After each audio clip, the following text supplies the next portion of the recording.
सभी विद्यार्थियों को मेरा नमस्कार। मैं आप लोगों के लिए एक व्याकरण का छोटा सा चैप्टर वाक्य भेद लेकर के आया हूँ। यह चैप्टर सीबीएसई के 9th क्लास के पाठ्यक्रम में भी रखा गया है और यूपी टेट, सी टेट और ऐसे सभी एग्ज़ाम जिसमें ज़्यादातर हिंदी के क्वेश्चन दिए जाते हैं, जैसे यूपीएसआई का हो गया, उसमें 100 नंबर का हिंदी का पेपर होता है, तो उसमें व्याकरण के सारे चैप्टर अमूमन डाले गए हैं। ऐसे एग्ज़ाम्स के लिए भी ये बहुत ही महत्वपूर्ण चैप्टर है। तो आइए हिंदी व्याकरण के वाक्य भेद की शुरुआत करते हैं। वाक्य भेद कई आधार पे किए जाते हैं।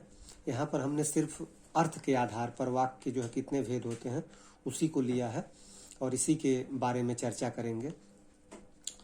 तो अक्सर जो पेपरों में क्वेश्चन दिया जाता है उसमें वाक्य का भेद जो है कभी कभार सिर्फ सीधा सीधा वाक्य का भेद ही पूछ लिया जाता है कि अर्थ के आधार पर वाक्य जो है कितने भेद होते हैं। तो अर्थ के आधार पर वाक्य के 8 भेद किए जाते हैं और ज़्यादातर जो है पेपर में उदाहरण दिया जाता है, यानी 8 जो भेद दिया गया है उसी 8 भेदों में से किसी एक का 2 का उदाहरण दिया जाएगा और ये पूछा जाता है कि यह जो है किस वाक्य का भेद है।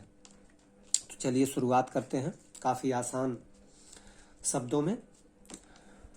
शब्दों के समूह को वाक्य कहते हैं, यानी वाक्य की जो परिभाषा किताबों में दी गई है उसमें यह है कि शब्दों के समूह को वाक्य कहते हैं। अगर आप व्याकरण की बुक पढ़ेंगे तो उसमें यह दिया होगा कि सार्थक शब्दों के समूह को वाक्य कहते हैं।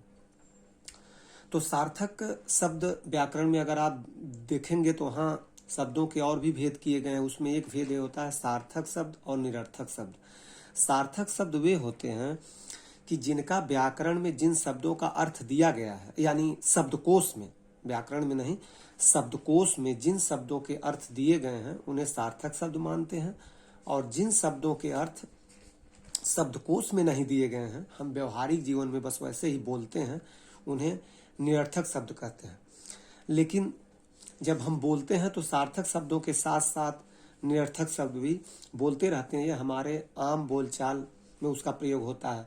जैसे हम लोग जो अक्सर घरों में जो कहते हैं कि पानी वानी ले आओ, तो पानी एक शब्द हो गया जो सार्थक शब्द है, वानी उसके साथ आ गया जो ये निरर्थक शब्द है। ऐसे बहुत से शब्द जो है हम लोग अपने दैनिक जीवन में बोलते रहते हैं।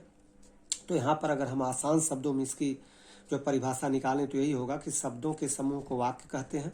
जैसे हम सभी कल आगरा जाएंगे, यह एक वाक्य हो गया।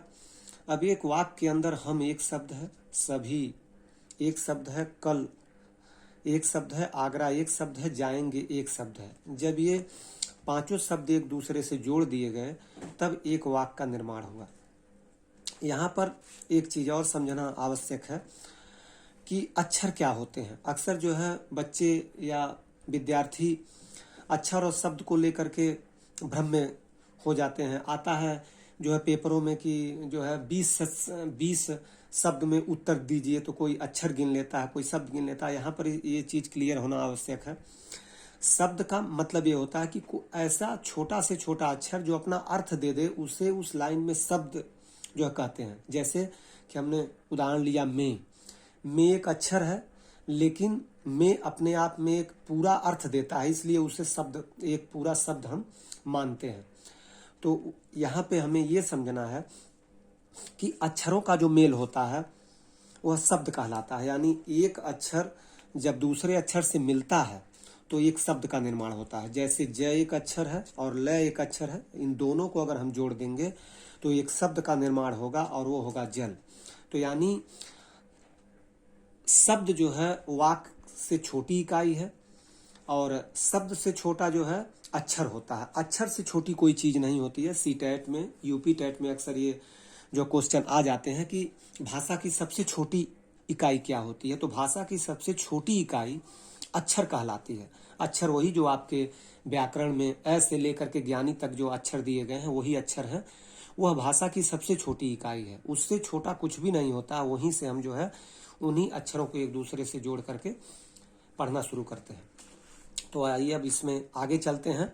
अर्थ के आधार पर वाक्य के जो है 8 भेद किए जाते हैं। ये व्याकरण की बुक में आप लोगों को मिल जाएगा। ये 8 भेदों का एक एक वर्णन यानी एक एक का बारी बारी से हम जो है इसका विस्तार से अध्ययन करेंगे, जिससे कि इसका कोई उदाहरण अगर पेपर में आता है तो आप उसे आसानी से कर लें। सबसे पहले हम 8 का नाम जो है जानते हैं।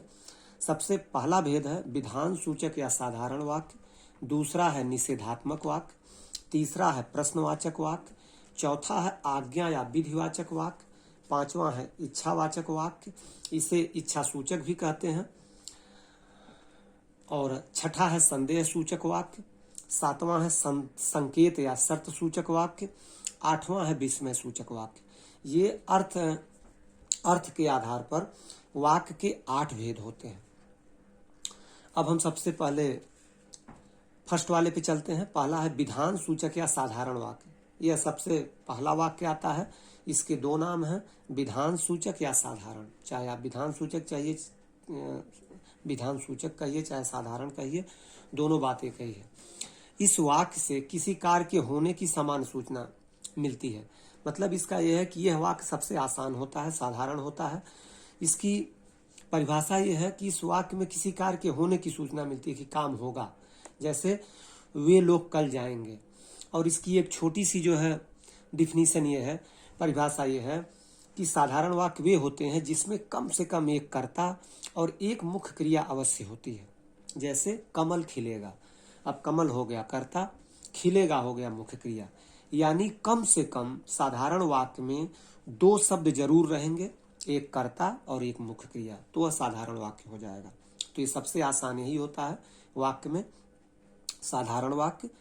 उसके बाद दूसरा है आपका निषेधात्मक वाक्य। ये भी काफी आसान होता है। इसकी परिभाषा है इन वाक्यों से किसी कार्य के नहीं होने का बोध होता है।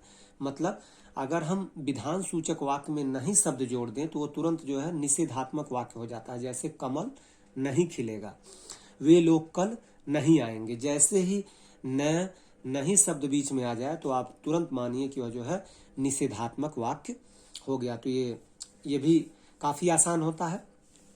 उसके बाद आपका तीसरा आता है आज्ञा या विधिवाचक वाक्य।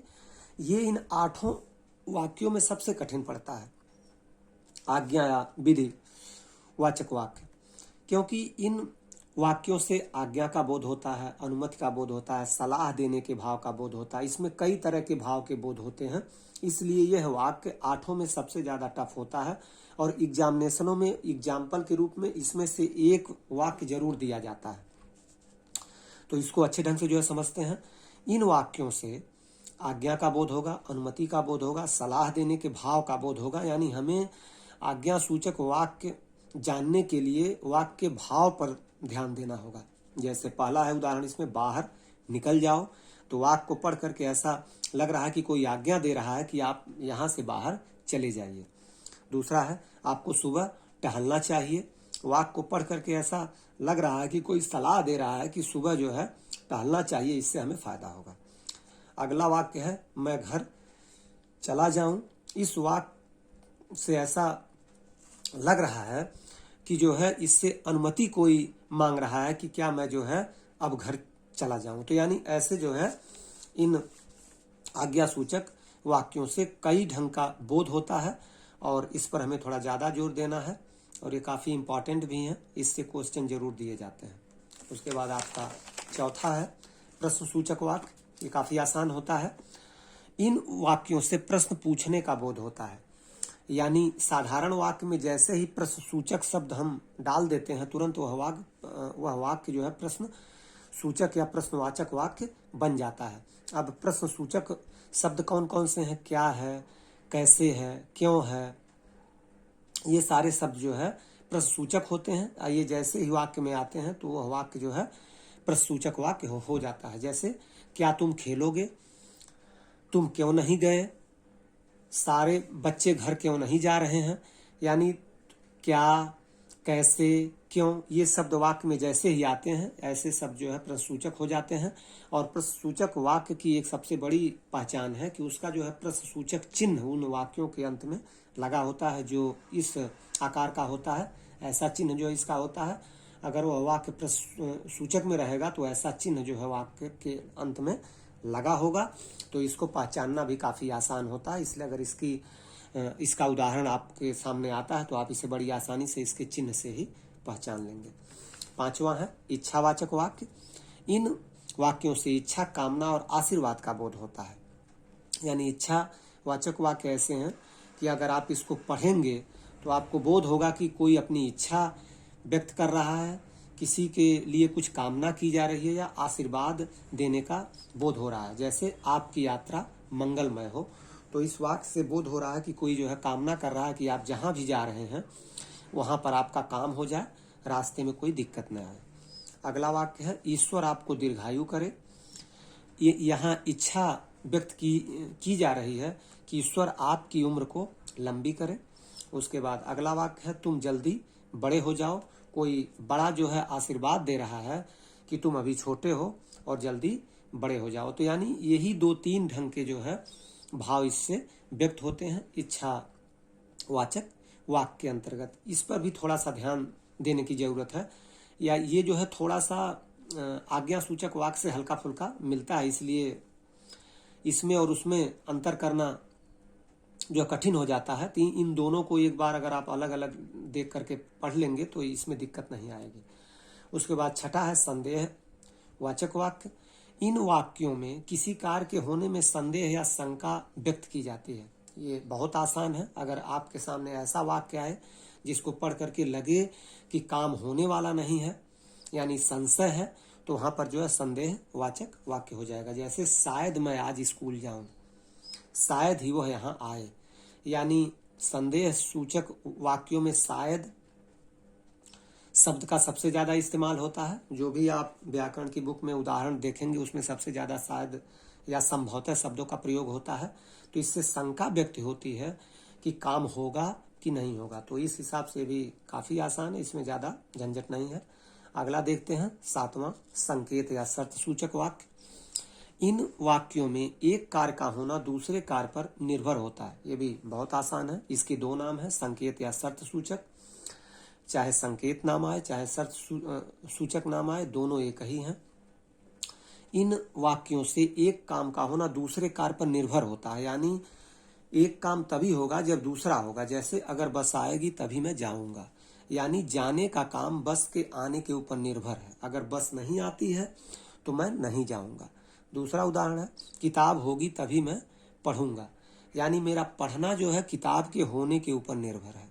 बारिश रुकेगी तभी बाहर जाऊंगा, यानी मेरा बाहर जाना बारिश रुकने के ऊपर निर्भर है। एक शर्त रखी जा रही है कि जब एक काम पूरा हो जाएगा तभी दूसरा होगा। तो ये भी काफी आसान है, इसको आप लोग पहचान सकते हैं, कोई दिक्कत नहीं होगी। अब सबसे लास्ट और 8वां है विस्मय वाचक वाक्य। इन वाक्यों से खुशी, दुख, घृणा एवं आश्चर्य के भाव का बोध होता है। और इन वाक्यों की सबसे बड़ी पहचान ये है कि इसमें भी वाक्य के अंत में विस्मय बोधक चिन्ह लगा होता है। एक विस्मय बोधक चिन्ह में एक जो है पाई होती है, उसके नीचे एक बिंदी लगी होती है। तो विस्मय बोधक चिन्ह ऐसे वाक्यों में ये लगे होते हैं। इसके सहारे हम जो है बड़ी आसानी से इसे पहचान सकते हैं। तो इस ढंग से 8 में से 2 वाक्य ऐसे हो गए जिन्हें हम चिन्ह के द्वारा जान सकते हैं। अगला था प्रश्न सूचक वाक्य, उसको भी हम चिन्ह के माध्यम से जान सकते हैं। और 8वां ये जो विस्मय सूचक या विस्मय वाचक वाक्य है, इसे भी हम जो है चिन्ह के माध्यम से जान सकते हैं। परिभाषा से भी इसे जो है जान लेंगे। जैसे परिभाषा इसकी है इन वाक्य से खुशी, दुख, घृणा एवं आश्चर्य के भाव का बोध होता है। जैसे अरे तुम आ गए। अब अरे के बाद विस्मय वाचक चिन्ह का ये प्रयोग हुआ है। और विस्मय वाचक जो शब्द होते हैं जैसे अरे, हाय, छी, आह, ये सारे शब्द जो है इस वाक्य के शुरुआत में लगे होते हैं, इसलिए इसको पहचानना बहुत आसान होता है। अगला उदाहरण है हाय, बच्चा मर गया, दुखद भाव है। उसके बाद तीसरा है छी, कितना गंदा दृश्य है, घृणा का शब्द है। तो यहाँ पर जो है विस्मय सूचक चिन्ह लगे हुए हैं, इसके सहारे हम जो है इसे पहचान लेंगे कि यह वाक्य जो है विस्मय वाचक वाक्य है। तो यह जो है आपका अर्थ के आधार पर वाक्य के 8 भेद थे। और उम्मीद है कि आप लोगों को अच्छे ढंग से जो है समझ में आ गया होगा। अगर कोई चीज़ न समझ में आई हो तो जो कमेंट बॉक्स में लिखिएगा। और ये CBSE के 9th क्लास के पाठ्यक्रम में भी है, 3 अंक का ये आता है, तो उन बच्चों के लिए भी काफ़ी उपयोगी है। यहाँ से उसे समझ सकते हैं और अपने एग्जामिनेशन में अच्छे मार्क्स ला सकते हैं। इसी के साथ आप लोगों से विदा लेता हूँ। धन्यवाद।